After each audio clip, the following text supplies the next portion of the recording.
বিকাশ, ওঠো বাবা, স্কুলে দেরি হয়ে যাবে। মা, আজ রবিবার না? রবিবার নয় রে, তোর দুষ্টুমির দিন। ওহো, আমি তো ভুলেই গেছিলাম যে আজকে রবিবার। মা, আমাকে তাড়াতাড়ি ভাত খেতে দাও, আমি ঘড়ি ওড়াতে যাব। ও আচ্ছা, তোকে কি বিছানাতেই খেতে দিব নাকি উঠে মুখ ধুবি? না, মানে তাড়াতাড়ি উঠ, বিস্কিট খেতে দিচ্ছি, ভাত এখনো হয়নি। সকালের খাবার লুচি তরকারি, সবাই খেতে বসেছে। আহা, সংসারের সুখ থাকলে খাবারও অমৃত হয়ে যায়। আর সুখ কে আনে জানিস? সংসারের একতা। মা, আমাকে একটু ভাত দাও। সোহা, তোকে একটু ভাত দিব? না মা, আমি আর ভাত নিব না। কেন? আরেকটু নে, আমিও তো নিলাম, একসঙ্গে উঠব। না, নিব না, আমার পেট ভরে গেছে। বিকাশ বন্ধুদের সাথে ঘুড়ি ওড়াচ্ছে। এই টান টান টান টান টান, ওদিকে নিয়ে যা, না হলে লেগে যাবে। আরে লাগবে না, আমি আছি। রাত্রে ঠাকুরদা গল্প বলছেন, বিকাশ মাঝে মাঝে মজার প্রশ্ন করছে। এক ছিল রাজা। দাদু, রাজা কি টিউশন পড়তো? আরে বোকা, রাজা কোনোদিন টিউশন পড়ে? ও তো এমনিতেই রাজা ছিল, তার নিজের রাজ্য চালাতো। ও আচ্ছা আচ্ছা। কেন রে, মুখটা সবসময় পকপক পকপক করছিস? চুপ করে বস, দাদুকে বলতে দে। এক ছিল রাজা অমরেশ, যিনি ছোট্ট পাহাড়ি রাজ্য শাসন করতেন। রাজা ছিলেন দয়ালু এবং জ্ঞানী। প্রতিদিন সকালে তিনি প্রাসাদের দরজা খুলে প্রজাদের সঙ্গে কথা বলতেন, তাদের সুখ দুঃখ শুনতেন। একদিন হঠাৎ নদীর পানি কমে গেলে গ্রামে পানির সংকট দেখা দিল। রাজা অমরেশ নিজেই শ্রমিকদের নিয়ে বাঁধ মেরামত করলেন, নতুন কুয়া খুঁড়তে সাহায্য করলেন।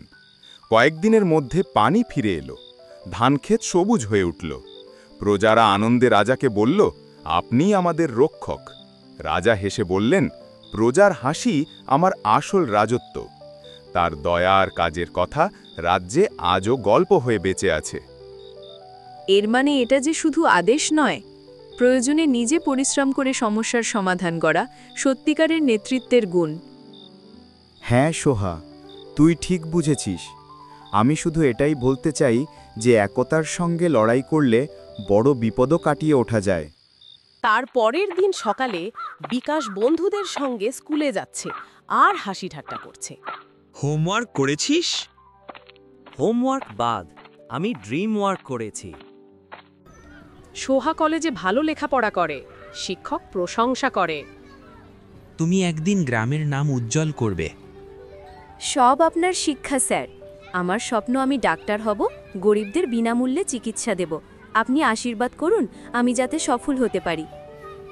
তুই পারবি সোহা, তোর মতো মেয়ে হেরে যেতে পারে না, তুই অবশ্যই সফল হবি। অরুণ ছাত্রদের পড়াচ্ছেন। বই শুধু জ্ঞান দেয় না, জীবনও বদলায়। এই জন্য বলছি, তোমরা মন দিয়ে লেখাপড়া করো। তোমরা দেখবে এই লেখাপড়াটা তোমাদের খুব কাজে দেবে। আমি এটা বলছি না যে তুমি সবসময় শুধু পড়ো, আমি এটা বলছি যে বইটা আমাদের কি বোঝাতে চাইছে সেটা বোঝো। বিকাশ পড়ার বদলে ঘুড়ি বানাচ্ছে। মঞ্জু এসে দেখে। সারা দিন শুধু ঘুরি। মা, আমি আকাশ ছোব। আগে বই ছো, তারপর আকাশ ছোবে। তুমি যে কেন শুধু শুধু ওর সঙ্গে ঝামেলা করতে গেলে? ও স্কুল গেছিল, তো ও এখন কি করছে, করতে দাও। গ্রামে মেলা বসেছে। অরুণের পরিবার একসাথে মেলায় গেছে। হাসি, খাওয়া, খেলা। সবটা মেলায় দেখলাম, ঘড়ির একটা দোকানও আসেনি। মেলায় তুই ঘড়ির দোকান পাবি বোকা? তো কোথায় পাবো? কালকে বাবা যখন হাটে যাবে তার সঙ্গে চলে যাবি, হাটে ঘড়ির দোকান আছে। বিকাশ সকাল সকাল দাদুর কাছে গল্প শুনতে যায়। কিরে, তোর বই নেই? একটু পড়তে বসা যায় না? সাত সকালে গল্প শোনার জন্য উঠে পড়লি? আমি তো এখন স্কুলে যাব, একটা গল্প শুনে নি। ভুলে যাস না বিকাশ, সামনে তোর পরীক্ষা। গল্প নিয়ে মেতে গেছিস? পরীক্ষার রুমে বুঝতে পারবি, দেখব কেমন নাম্বার পাচ্ছিস। বিকেলে অরুণ বাজারে যায়, সঙ্গে বিকাশও যায় ঘড়ি কেনার জন্য। অরুণ বাজারে দরাদরি করছে, বিকাশ মজা করছে। বাবা, তুমি তো স্যার নও, তুমি দরাদরি মাস্টার। চলো, আমি এবার ঘড়ি কিনব। বাজার করে তারা বাড়ি ফিরে আসে, বিকাশ সঙ্গে একটা ঘড়ি কিনে আনে। কিছুদিন পর বিকাশের পরীক্ষা হয়। সে পরীক্ষায় 0 পেয়েছে, ভয়ে ভয়ে দাঁড়িয়ে আছে। এটা কি রে? এটা আমি কম নাম্বার পেয়েছি। কম কোথায় রে? তুই তো কোনো নাম্বারই পাসনি, একদম 0। কেন তোকে যে আমি এত করে বলছিলাম পড়তে বস, পড়তে বস, পড়তে বস, একটা কথাও তো কানে যায়নি তোর। গল্প আর ঘড়ি ওড়ানো, এটাই তো জীবনের রুটিন, তাই না? এটা খুব ভালো করলি। এবার আরেকটা বছর থাক এই একই ক্লাসে। ও 0 আনেনি, পূর্ণচন্দ্র এনেছে। এবার ব্যর্থ হয়েছে তো কি হয়েছে, এর পরের বার ভালোভাবে পরীক্ষা দিবি। রাতের আকাশে তাকিয়ে মঞ্জুর চোখে জল। সংসারে অভাব থাকতে পারে, কিন্তু ভালোবাসা যেন কখনো না কমে। হ্যাঁ, শুধু আমাদের এই বিকাশটাকে নিয়ে চিন্তা। লেখাপড়াও তো সেরকম করছে না। জীবনে যে কি করবে কিছুই বোঝা যাচ্ছে না। ভগবান, তুমি একটু দেখো, ছেলেটা যেন আমার এবার পাশ করতে পারে। তার পরের দিন সোহাকে কলেজে পুরস্কৃত করা হয়। পুরস্কার নিয়ে বাড়ি ফেরে, পরিবার গর্বে ভরে ওঠে। এই দেখো দাদু, আমি পেরেছি। তুমি প্রায় বলতে না যে কোনো জিনিসের মন দিয়ে চেষ্টা চালালে সেটাকে হাসিল করা যায়। আজ দেখো আমার হাতে কলেজের পুরস্কার। সত্যি, আমি আজকে খুব খুশি। আমি চাই যে তুই এমনি করে জীবনের সামনে এগিয়ে যা। আনন্দমুখর রাত, সবাই খাচ্ছে, হাসি ঠাট্টা চলছে।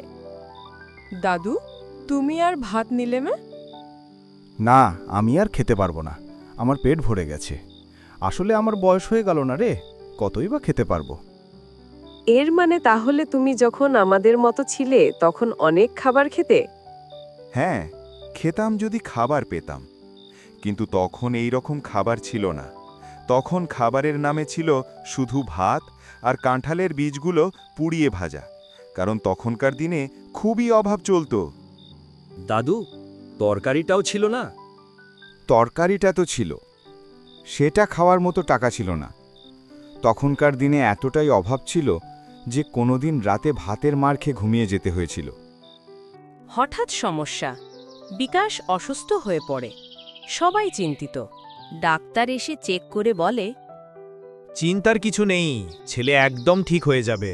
ওর ভিতরে খানিকটা জ্বর আছে, আপনারা একদম নিশ্চিন্ত থাকুন। পরিবার উঠোনে বসে গান গাইছে, ঠাকুরদা শেষ কথা বলছেন। সংসার মানে সুখ দুঃখ মিশে থাকা, কিন্তু একতা থাকলে সংসারই হয়ে ওঠে স্বর্গ। গল্পটি কেমন লাগলো অবশ্যই কমেন্টে জানাবেন। আর আপনি যদি চ্যানেলে নতুন হয়ে থাকেন, চ্যানেলটি সাবস্ক্রাইব করুন এই রকম সুন্দর সুন্দর গল্প পেতে। ভালো থাকুন, সব সময় সুস্থ থাকুন। দেখা হচ্ছে পরের ভিডিওতে। ধন্যবাদ।